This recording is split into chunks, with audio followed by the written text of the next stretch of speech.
श्रीमती रजनी अशोक राव पाटिल। श्रीमती रजनी अशोक राव पाटिल। धन्यवाद। 12 minute.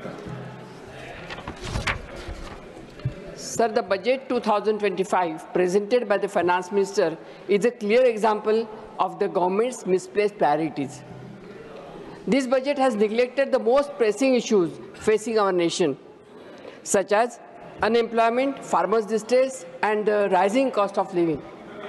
The lack of attention of these critical areas is a stark reminder of the government's disconnect from a common man. Although the Finance Minister is calling the agricultural sector as the first engine of growth, but the allocation for the agricultural schemes has been a dip. The allocation to the Department of Agriculture and Farmer Welfare has come down to rupees 3,905 crore from the revised estimate in 2024-25. For Pradhan Mantri Fasal Bima Yojana crop insurance scheme, the allocation this time has dropped by 3,621.73 crore. It has got 12,242.27 crore this time against 15,864 crore for the last revised estimates. The allocation for the fertilizers departments have also been cut by 26,500.25 crores rupees. The budget neglected the demand for legalized minimum support price MSP, which we are demanding time and again, legalized support MSP by Dr. M.S. Swaminathan's formula and the comprehensive scheme to waive farm loans. The National Mission on Oilseeds does not find a mention in the agriculture budget figures and merely 1,000 crore has been allocated for the mission of pulses. The allocation for food subsidy is also more or less than the same as last year, 2 lakh crore, indicating that there is no hope of pulses or oilseeds being included in the public distribution PDS, public distribution system. This could have offered stable and affordable prices for consumers, allowing them to spend their income of on their items. Even, sir, the Manrega, which is a very prestigious scheme of the UPA government, that Manrega also remains stagnant at 86,000 crore despite demands from workers' unions and also the corporate sector for an increase of wages under the scheme. Much said, but the budget speech on the new crop-based mission, but the allocation for these minimum they have done, and the allocation for the cotton technology mission is only 500 crore, sir. The mission for pulses is 1,000 crore, the mission for vegetables and fruits is 500 crores, and the national mission on hybrid seeds is 100 crores. A new Makhala board which is established recently with the allocation of 100 crores has been announced for Bihar. But the already existing commodities, sir, commodity boards are cash strapped. Unke paas paisa nahi hai.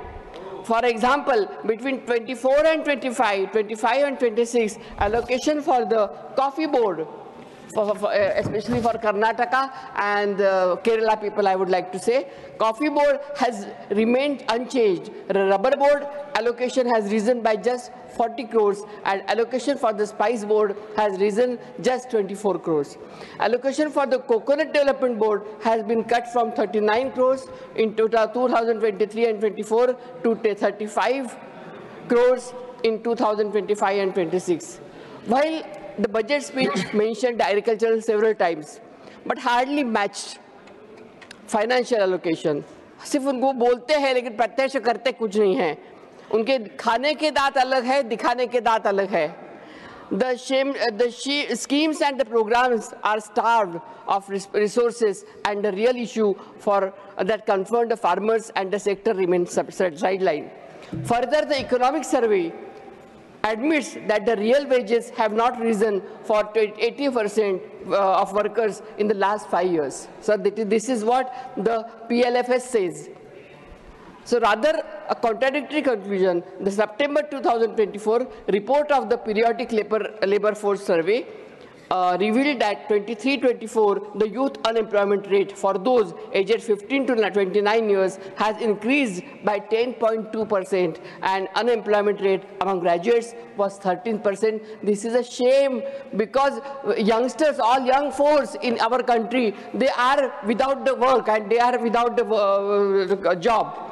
For a country that adds 60 to 70 lakhs new jobs, seekers each year, a country that has 46% of its workforce now in agriculture, majorly as this guy's unemployment country has 10 crores youth not in education, employment or training, and about 25 crore unemployment. The budget does not seem address and challenges of the job creation. We demand that more comprehensive approach is to addressing the nation's problem rather than just providing tokenistic relief and speak about the movies. It's better we need a budget that prioritize our needs and common man, boost employment and entrepreneurship that addresses the critical issues facing our nation. Sir, अभी मैं थोड़े शब्द हिंदी में बोलना चाहूँगी। आपके समक्ष में हिंदी में बात करना चाहती हूँ क्योंकि दोनों भाषा समझ में आती है। वित्त मंत्री जी ने आपके भाषण में कहा कि सरकार के लिए नारी ये 4 समूहों में एक फोकस है। ये सुनकर मुझे बहुत अच्छा लगा क्योंकि एक तस्वीर देखे तो श्रम ब्यूरो के आंकड़ों के अनुसार पुरुषों और महिलाओं की स्थिति ग्रामीण वास्तविकताएं रूरल रियल वेजेस के कारण महिलाओं को अधिक कठिनाइयों का सामना कर पड़ता है। आर्थिक सर्वेक्षण 2025 के अनुसार पुरुषों और महिलाओं की वास्तविक मासिक आय में गिरावट आई है। ये बजट महिलाओं के लिए कितना फायदेमंद है, इसका विश्लेषण करने के लिए कुछ महत्वपूर्ण तथ्यों पर ध्यान देना जरूरी है। बजट आवंटन में कमी सर, सबसे पहले महिला एवं बाल विकास मंत्रालय ने बजट आवंटन में पिछले वर्ष की तुलना में सिर्फ 3% वृद्धि की है। सक्षम आंगनवाड़ी और पोषण 2.0 योजना के लिए 24-25 में 21,200 करोड़ से बढ़ाकर उन्होंने 21,960 यानी ओनली 500-700 करोड़ रुपए उन्होंने बढ़ावा दिया है। और जब हमारे देश में महिलाओं को और बच्चों के लिए ज़्यादा ध्यान देने की ज़रूरत है। जेंडर बजट में गिरावट, अगर जेंडर बजट की बात करें तो वर्तमान वर्ष में 1,12,396 करोड़ रुपए से घटकर वो 1,05,535 करोड़ हो गया है। इस गिरावट का असर पीएम आवास योजना, शहरी और गरीब परिवार योजना एलपीजी कनेक्शन के बजट पर भी पड़ा है। दूसरी ओर वर्तमान वर्ष की तुलना में पीएम आवास योजना ग्रामीण या इंदिरा गांधी राष्ट्रीय विधवा पेंशन योजना के बजट में कोई भी वृद्धि नहीं की गई है। जल जीवन शक्ति मिशन महिलाओं के लिए में वो भी आवंटन कम कर दिया है। जल जीवन शक्ति मिशन में महिलाओं के लिए 31% आवंटन निर्धारित किया है, जबकि पिछले 2 वित्तीय वर्षों में महिलाओं के लिए वो 49% था, 49 से 31 तक आए हैं। जल जीवन शक्ति मिशन को 2028 तक बढ़ा दिया गया है, लेकिन ये आवंटन महिलाओं पर पड़ने वाले बोझ को कम करने की दिशा में बिल्कुल नहीं है। प्रधानमंत्री आवास योजना ग्रामीण में महिलाओं के लिए आवंटन कम है सर। प्रधानमंत्री आवास योजना ग्रामीण यह सुनिश्चित करती है कि 100% आवंटन महिलाओं को निर्देशित हो, क्योंकि सभी घर महिलाओं के नाम पर हो जाए। हालांकि योजना शुरू होने के बाद अगर सरकारी डाटा हमने देखा तो 1 फरवरी 2025 में केवल 23% घर ये महिलाओं के नाम पे हो गए थे। ये दुर्भाग्य की बात है। इसके अलावा गर्भवती महिलाओं के लिए प्रधानमंत्री मातृ वंदना योजना को बजट से हटा दिया गया है और इसके लिए कोई भी आवंटन नहीं रखा गया। ये बहुत ही बुरी बात है, गंभीर चिंता का विषय है और ये महिलाओं का स्वास्थ्य और पोषण के लिए बहुत ही इम्पोर्टेंट महत्वपूर्ण बात है।